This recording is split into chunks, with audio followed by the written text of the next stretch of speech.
नमस्कार। प्रस्तुत है मुंशी प्रेमचंद जी के द्वारा लिखी हुई कहानी जुगनू की चमक। पंजाब के राजा रणजीत सिंह संसार से चल चुके थे और राज्य के वे प्रतिष्ठित पुरुष जिनके द्वारा उनका उत्तम प्रबंध चल रहा था, परस्पर द्वेष और अनबन के कारण मर मिटे थे। राजा रणजीत सिंह का बनाया हुआ सुंदर किंतु खोखला भवन अब नष्ट हो चुका था। कुंवर दिलीप सिंह अब इंग्लैंड में थे और रानी चंद्र कुंवरी चुनार के दुर्ग में। रानी चंद्र कुंवरी ने विनष्ट होते हुए राज्य को बहुत संभालना चाहा, किंतु शासन प्रणाली न जानती थी और कूटनीति ईर्ष्या की आग भड़काने के सिवाय और क्या करती। रात के 12 बज चुके थे। रानी चंद्र कुंवरी अपने निवास भवन के ऊपर छत पर खड़ी गंगा की ओर देख रही थी और सोचती थी, लहरें क्यों इस प्रकार स्वतंत्र हैं। उन्होंने कितने गांव नगर डुबाए हैं, कितने जीव जंतु तथा द्रव्य निगल गई हैं, फिर भी वे स्वतंत्र हैं। कोई उन्हें बंद नहीं करता, इसलिए ना कि वे बंद नहीं रह सकती। वे गरजेंगी, बल खाएंगी और बांध के ऊपर चढ़कर उसे नष्ट कर देंगी और अपने जोर से उसे बहा ले जाएंगी। यह सोचते विचारते रानी गादी पर लेट गई। उसकी आंखों के सामने पूर्वावस्था की स्मृतियां मनोहर स्वप्न की भांति आने लगी। कभी उसकी भौं की मरोड़ तलवार से भी अधिक तीव्र थी और कभी उसकी मुस्कुराहट वसंत की सुगंधित समीर से भी अधिक प्राण पोषक। किंतु हाय, अब इनकी शक्ति हीनावस्था को पहुंच गई। रोए तो अपने को सुनाने के लिए, हंसे तो अपने को बहलाने के लिए। यदि बिगड़े तो किसी का क्या बिगाड़ सकती है और प्रसन्न हो तो किसी का क्या बना सकती है। रानी और बांदी में कितना अंतर। रानी की आंखों से आंसू की बूंदें झरने लगी, जो कभी विष से भी अधिक प्राणनाशक और अमृत से अधिक अनमोल थी। वह इसी भांति अकेली निराश कितनी बार रोई, जबकि आकाश के तारों के सिवाय और देखने वाला कोई न था। इसी प्रकार रोते रोते रानी की आंखें लग गई। उसका प्यारा कलेजे का टुकड़ा कुंवर दिलीप सिंह, जिसमें उसके प्राण बसते थे, उदास मुख आकर खड़ा हो गया। जैसे गाय दिन भर जंगलों में रहने के पश्चात संध्या को घर आती है और अपने बछड़े को देखते ही प्रेम और उमंग से मतवाली होकर स्तनों में दूध भरे हुए पूंछ उठाए दौड़ती है, उसी भांति चंद्र कुंवरी अपने दोनों हाथों को फैलाए अपने प्यारे कुंवर को छाती से लगाने के लिए दौड़ पड़ी। किंतु आंखें खुल गई और जीवन की आशाओं की भांति वह स्वप्न भी विनिष्ट हो गया। रानी ने गंगा की ओर देखा और कहा, मुझे भी अपने साथ लेती चलो। इसके बाद रानी तुरंत छत से नीचे उतरी। कमरे में लालटेन जल रही थी। उसके उजाले में उसने एक मैली साड़ी पहनी, गहने उतार दिए, रत्नों के एक छोटे से बक्से को और एक तीव्र कटार को कमर में रखा। जिस समय वह बाहर निकली, नैराश्यपूर्ण साहस की मूर्ति थी। संतरी ने पुकारा, कौन? रानी ने उत्तर दिया, मैं हूं झंगी। कहाँ जाती है? गंगा जल लाऊंगी, सुराही टूट गई है, रानी जी पानी मांग रही हैं। संतरी कुछ समीप आकर बोला, चल मैं भी तेरे साथ चलता हूं, जरा रुक जा। झंगी बोली, मेरे साथ मत आओ, रानी कोठे पर है, देख लेंगी। संतरी को धोखा देकर चंद्र कुंवरी गुप्त द्वार से होती हुई अंधेरों में कांटों से उलझती चट्टानों से टकराती गंगा के किनारे जा पहुंची। रात आधी से अधिक जा चुकी थी। गंगा जी में संतोषदायिनी शांति विराज रही थी। तरंगे तारों को गोद में लिए वे सो रही थी। चारों ओर सन्नाटा था। रानी नदी के किनारे किनारे चलती जाती थी और मुड़ मुड़ कर पीछे देखती थी।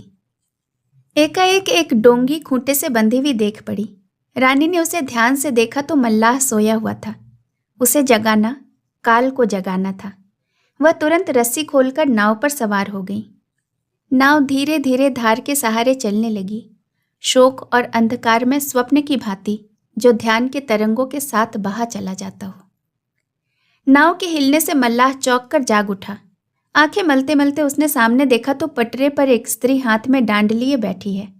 घबरा कर पूछा, तय कौन है रे? नाव कहाँ लिए जाती है? रानी हंस पड़ी। भय के अंत को साहस कहते हैं। बोली, सच बताऊं या झूठ? मल्लाह कुछ भयभीत सा होकर बोला, सच बताया जाए। रानी बोली, अच्छा तो सुनो, मैं लाहौर की रानी चंद्र कुंवरी हूं। इसी किले में कैद थी, आज भागी जाती हूं। मुझे जल्दी से बनारस पहुंचा दे, तुझे निहाल कर दूंगी। और अगर शरारत करेगा तो देख, कटार से सिर काट कर रख दूंगी। सवेरा होने के पहले मुझे बनारस पहुंचना चाहिए। यह धमकी काम कर गई। मल्लाह ने विनीत भाव से अपना कंबल बिछा दिया और तेजी से डांड चलाने लगा। किनारे के वृक्ष और ऊपर जगमगाते हुए तारे साथ साथ दौड़ने लगे। प्रातःकाल चुनार के दुर्ग में प्रत्येक मनुष्य अचंभित और व्याकुल था। संतरी, चौकीदार और लौंडियां सब सिर नीचा किए हुए दुर्ग के स्वामी के सामने उपस्थित थे। अन्वेषण हो रहा था, परंतु कुछ पता न चलता था। उधर रानी बनारस पहुंची, परंतु वहां पहले से ही पुलिस और सेना का जाल बिछा हुआ था। नगर के नाके बंद थे। रानी का पता लगाने वाले के लिए एक बहुमूल्य पारितोषिक की सूचना दी गई थी। बंदीगृह से निकलकर रानी को ज्ञात हो गया कि वह और दृढ़ कारागार में है। दुर्ग में प्रत्येक मनुष्य उसका आज्ञाकारी था। दुर्ग का स्वामी भी उसे सम्मान की दृष्टि से देखता था, किंतु आज स्वतंत्र होकर भी उसके होठ बंद थे। उसे सभी स्थानों में शत्रु दिख पड़ते थे। पंख रहित पक्षी को पिंजरे के कोने में ही सुख है। पुलिस के अफसर प्रत्येक आने जाने वालों को ध्यान से देखते, किंतु उस भिखारिन की ओर किसी का ध्यान नहीं जाता जो एक फटी हुई साड़ी पहने यात्रियों के पीछे पीछे धीरे धीरे सिर झुकाए गंगा की ओर चली आ रही है। न वह चौंकती है, न हिचकिचाती है, न घबराती है। इस भिखारिन की नसों में रानी का रक्त है। यहाँ से भिखारिन ने अयोध्या की राह ली। वह दिन भर विकट मार्गों में चलती और रात को किसी सुनसान स्थान पर लेट रहती। मुख पीला पड़ गया था, पैरों में छाले थे, फूल सा बदन कुमला गया था। वह प्रायः गांवों में लाहौर की रानी के चर्चे सुनती। कभी कभी पुलिस के आदमी भी उसे रानी की टोह में दत्तचित्त देख पड़ते। उन्हें देखते ही भिखारिन के हृदय में सोई हुई रानी जाग उठती। वह आंखें उठाकर उन्हें घृणा की दृष्टि से देखती और शोक तथा क्रोध से उसकी आंखें जलने लगती। एक दिन अयोध्या के समीप पहुंचकर रानी एक वृक्ष के नीचे बैठी हुई थी। उसने कमर से कटार निकालकर सामने रख दी और सोच रही थी कि कहाँ जाऊं, मेरी यात्रा का अंत कहाँ है? क्या इस संसार में अब मेरे लिए कहीं ठिकाना नहीं? वहां से थोड़ी दूर पर आमों का एक बहुत बड़ा सा बाग था। उसमें बड़े बड़े डेरे और तंबू गड़े हुए थे। कई एक संतरी चमकीले वर्दियां पहने हुए टहल रहे थे। कई घोड़े भी बंधे हुए थे। रानी ने इस राजसी ठाट बाट को शोक की दृष्टि से देखा। एक बार वह भी कश्मीर गई थी। उसका पड़ाव इससे भी कहीं अधिक बढ़कर था। बैठे बैठे संध्या हो गई। रानी ने वहीं रात काटने का निश्चय किया। इतने में एक बूढ़ा मनुष्य टहलता हुआ आया और उसके समीप आकर खड़ा हो गया। ऐंठी हुई दाढ़ी थी, शरीर में सटी हुई चपकन थी, कमर में तलवार लटक रही थी। इस मनुष्य को देखते ही रानी ने तुरंत कटार उठाकर कमर में खोस ली। सिपाही ने उसे तीव्र दृष्टि से देखकर पूछा, बेटी कहाँ से आती हो? रानी ने कहा, बहुत दूर से। कहाँ जाओगी? कह नहीं सकती, शायद बहुत दूर। सिपाही ने रानी की ओर फिर ध्यान से देखा और कहा, जरा अपनी कटार दिखाओ। रानी कटार संभालकर खड़ी हो गई और तीव्र स्वर से बोली, मित्र हो या शत्रु? ठाकुर ने कहा, मित्र। सिपाही की बातचीत करने के ढंग में और चेहरे में कुछ ऐसी विलक्षणता थी जिससे रानी को विवश होकर विश्वास करना ही पड़ा। वह बोली, विश्वासघात न करना, या देखो। ठाकुर ने कटार हाथ में ले ली, उसको उलट पुलट कर देखा और बड़े नम्र भाव से उसे आंखों से लगाया। तब रानी के आगे विनीत भाव से सिर झुकाकर वह बोला, महारानी चंद्रकुंवरी। रानी ने करुण स्वर से कहा, नहीं, अनाथ भिखारिन। तुम कौन हो? सिपाही ने उत्तर दिया, आपका एक सेवक। रानी ने उसकी ओर निराश दृष्टि से देखा और कहा, दुर्भाग्य के सिवाय इस संसार में मेरा और कोई नहीं। सिपाही ने कहा, महारानी ऐसा न कहिए।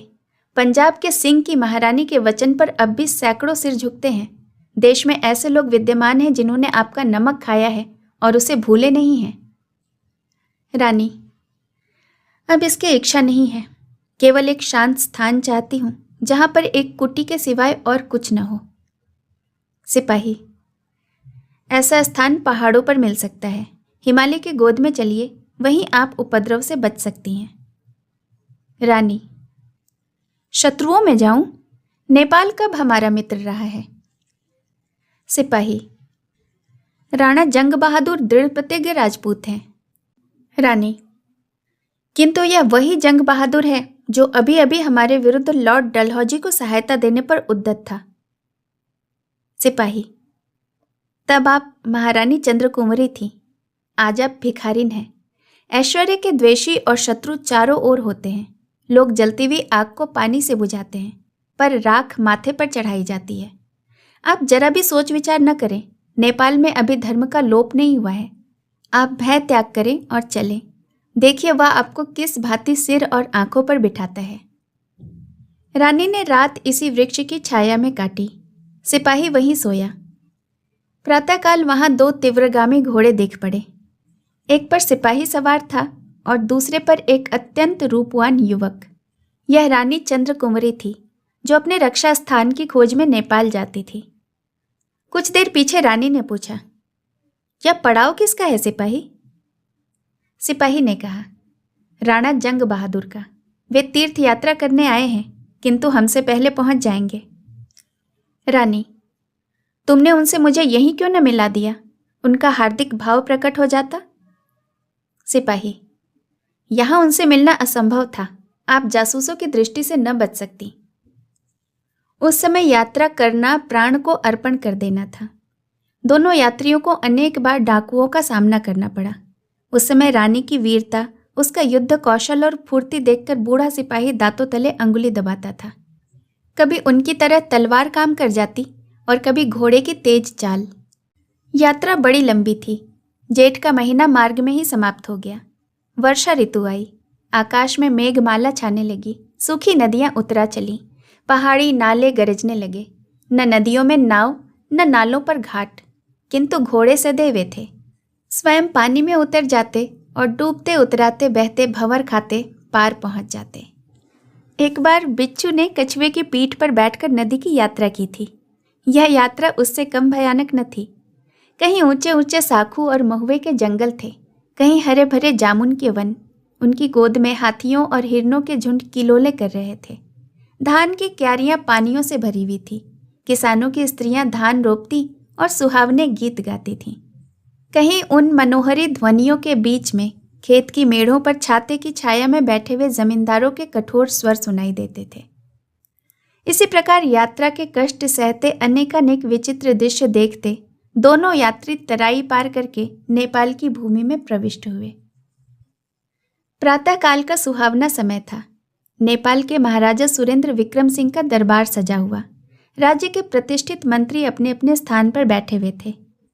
नेपाल ने एक बड़ी लंबी लड़ाई के पश्चात तिब्बत पर विजय पाई थी।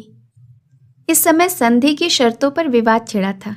कोई युद्ध व्यय का इच्छुक था, कोई राज्य विस्तार का, कोई महाशय वार्षिक कर पर जोर दे रहे थे।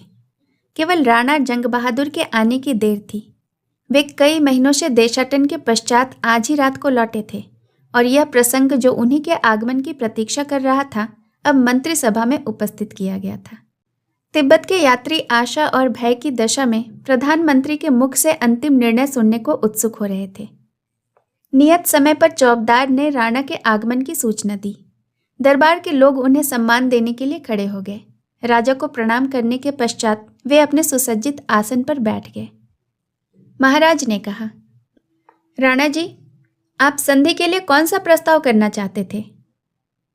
राणा ने नम्र भाव से कहा, मेरी अल्प बुद्धि में तो इस समय कठोरता का व्यवहार करना अनुचित है। शोकाकुल शत्रु के साथ दयालुता का आचरण करना सर्वदा हमारा उद्देश्य रहा है। क्या इस अवसर पर स्वार्थ के मोह में हम अपने बहुमूल्य उद्देश्य को भूल जाएंगे? हम ऐसी संधि चाहते हैं जो हमारे हृदय को एक कर दे। यदि तिब्बत का दरबार हमें व्यापारिक सुविधाएं प्रदान करने को कटिबद्ध हो तो हम संधि करने के लिए सर्वदा उद्यत हैं। मंत्रिमंडल में विवाद आरंभ हुआ। सबकी सम्मति इस दयालुता के अनुसार न थी, किंतु महाराजा ने राणा का समर्थन किया। यद्यपि अधिकांश सदस्यों को शत्रु के साथ ऐसी नरमी पसंद न थी, तथापि महाराज के विपक्ष में बोलने का किसी को साहस न हुआ। यात्रियों के चले जाने के पश्चात राणा जंग बहादुर ने खड़े होकर कहा, सभा में उपस्थित सज्जनों, आज नेपाल के लिए इतिहास में एक नई घटना होने वाली है जिसे मैं अपनी जातीय नीतिमत्ता की परीक्षा समझता हूँ। इसमें सफल होना आपके ही कर्तव्य पर निर्भर है। आज राज्यसभा में आते समय मुझे यह आवेदन पत्र मिला है जिसे मैं आप सज्जनों की सेवा में उपस्थित करता हूँ। निवेदक ने तुलसीदास की यह चौपाई लिख दी है। आपतकाल परखिए चारी, धीरज धर्म मित्र अरु नारी। महाराज ने पूछा, यह पत्र किसने भेजा है? एक भिखारिनी ने। भिखारिनी कौन है? महारानी चंद्र कुंवरी।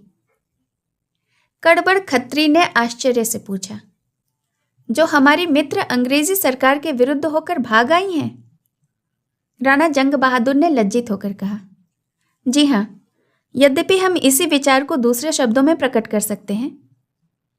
कड़बड़ खत्री, अंग्रेजों से हमारी मित्रता है और मित्र के शत्रु की सहायता करना मित्रता की नीति के विरुद्ध है।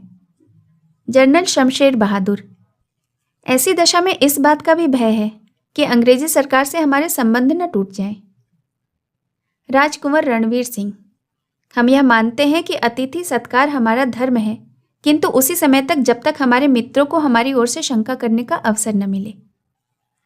इस प्रसंग पर यहाँ तक मतभेद तथा वाद विवाद हुआ कि एक शोर सा मच गया और कई प्रधान यह कहते हुए सुनाई दिए कि महारानी का इस समय आना देश के लिए कदापि मंगलकारी नहीं हो सकता। तब राणा जंग बहादुर उठे। उनका मुख लाल हो गया था। उनका सद्विचार क्रोध पर अधिकार जमाने के लिए व्यर्थ प्रयत्न कर रहा था। वे बोले, भाइयों, यदि इस समय मेरी बातें आप लोगों को अत्यंत कड़ी जान पड़े तो मुझे क्षमा कीजिएगा, क्योंकि अब मुझ में अधिक श्रवण करने की शक्ति नहीं है। अपनी जातीय साहसहीनता का यह लज्जाजनक दृश्य अब मुझसे नहीं देखा जाता। यदि नेपाल के दरबार में इतना भी साहस नहीं है कि वह अतिथि सत्कार और सहायता की नीति को निभा सके, तो मैं इस घटना के संबंध में सब प्रकार का भार अपने ऊपर लेता हूँ। दरबार अपने आप को इस विषय में निर्दोष समझे और इसकी सर्वसाधारण में घोषणा कर दे। कड़बड़ खत्री गर्म होकर बोले, केवल यह घोषणा देश को भय से रहित नहीं कर सकती। राणा जंग बहादुर ने क्रोध से होठ चबा लिया, किंतु संभल कर कहा, देश का शासन भार अपने ऊपर लेने वालों की ऐसी अवस्थाएं अनिवार्य हैं। हम उन नियमों से जिन्हें पालन करना हमारा कर्तव्य है मुंह नहीं मोड़ सकते। अपनी शरण में आए का हाथ पकड़ना, उनकी रक्षा करना राजपूतों का धर्म है। हमारे पूर्व पुरुष सदा इस नियम पर, धर्म पर प्राण देने को उद्यत रहते थे। अपने माने हुए धर्म को तोड़ना एक स्वतंत्र जाति के लिए लज्जास्पद है। अंग्रेज हमारे मित्र हैं और अत्यंत हर्ष का विषय है कि बुद्धिशाली मित्र हैं। महारानी चंद्र कुंवरी को अपनी दृष्टि में रखने से उनका उद्देश्य केवल इतना था कि उपद्रवी लोगों के गिरोह का कोई केंद्र शेष न रहे।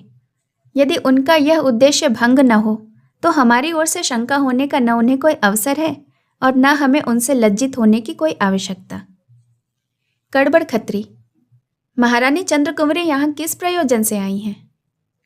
राणा जंग बहादुर, केवल एक शांति प्रिय सुख स्थान की खोज में, जहां उन्हें अपनी दुर्व्यवस्था की चिंता से मुक्त होने का अवसर मिले।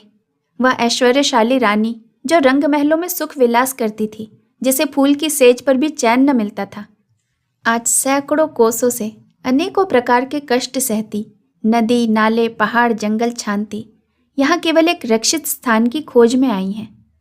उमड़ी हुई नदियों और उबले हुए नाले, बरसात के दिन, इन दुखों को आप लोग जानते हैं, और यह सब उसी एक रक्षित स्थान के लिए, उसी एक भूमि के टुकड़े की आशा में। किंतु हम ऐसे स्थानहीन हैं कि उनकी यह अभिलाषा भी पूरी नहीं कर सकते। उचित तो यह था कि इतनी सी भूमि के बदले हम अपना हृदय फैला देते। सोचिए कितने अभिमान की बात है कि एक आपदा में फंसी हुई रानी अपने दुख के दिनों में जिस देश को याद करती है, यह वही पवित्र देश है। महारानी चंद्र कुंवरी को हमारे इस अभयप्रद स्थान पर हमारी शरणागतों की रक्षा पर पूरा भरोसा था, और वही विश्वास उन्हें यहाँ तक लाया है।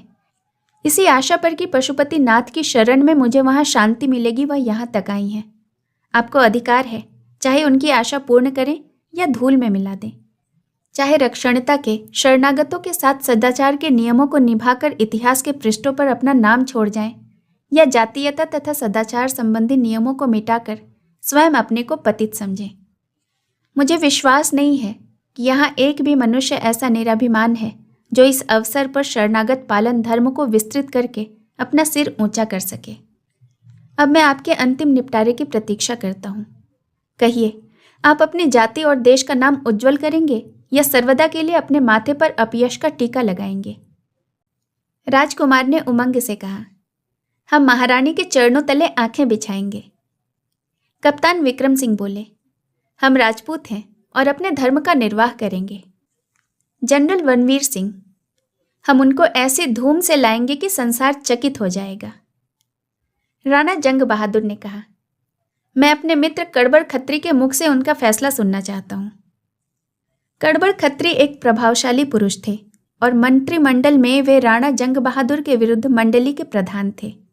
वे लज्जा भरे शब्दों में बोले, यद्यपि मैं महारानी के आगमन को भयरहित नहीं समझता, किंतु इस अवसर पर हमारा धर्म यही है कि हम महारानी को आश्रय दें।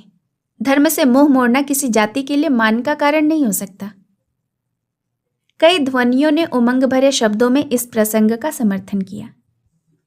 महाराज सुरेंद्र विक्रम सिंह, इस निपटारे पर मैं बधाई देता हूँ। तुमने जाति का नाम रख लिया।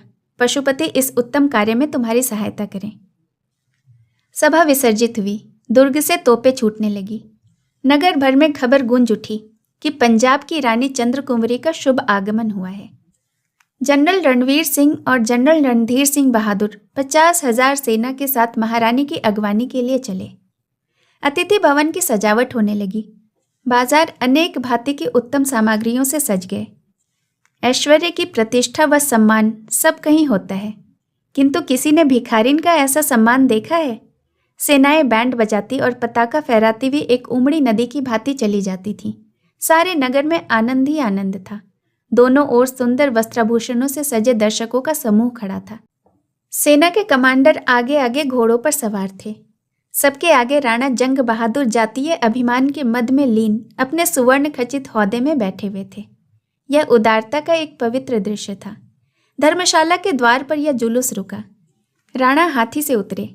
महारानी चंद्र कुंवरी कोठी के बाहर निकल आईं। राणा ने झुककर वंदना की।